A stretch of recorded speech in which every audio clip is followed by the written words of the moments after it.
You know what? Here's where I want to start, yeah, because I feel like this point here is probably the point of which your whole life revolves around, right? I want to say, in my opinion, and that's the Matrix. Yeah, I want you to kind of break that down and explain it, because obviously, I'm assuming you get the name from the film and the whole, what the film's about. But if you have to relate that to your life and life in general, what exactly is the Matrix? When I talk about the Matrix, I'm talking about the systems which have been created by society, which are deliberately designed to enslave. In the movie, the Matrix were used for our body heat, but here in this Matrix, we're used for our efforts and our energies. And you're existing inside of a system which is deliberately rigged to make the rich richer and for the poor to stay poor.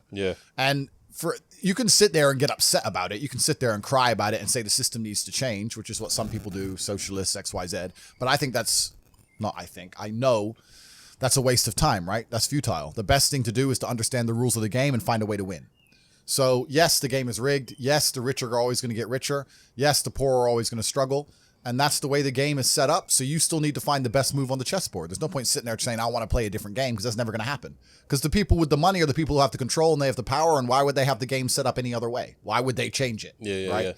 It's also the basic of economics. I think a lot of people don't understand the true basics of economics. And the basics of economics state that even giving money to the poor, it ends up back in the hands of the rich. There's no way to stop the rich getting richer. I've already explained this before, but I remember during COVID when they did the stimulus checks and they passed out all this free money to everyone, $1,000.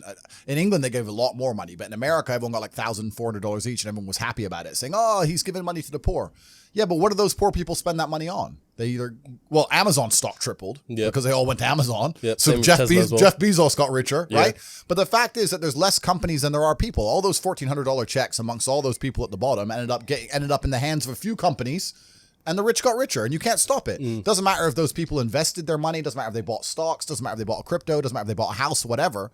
The people who have the assets and have the companies and have the control are always going to end up getting control of the currency, and they're always going to be richer. So that's kind of how it works. And it's getting worse and worse. It's have-nots and have-yachts.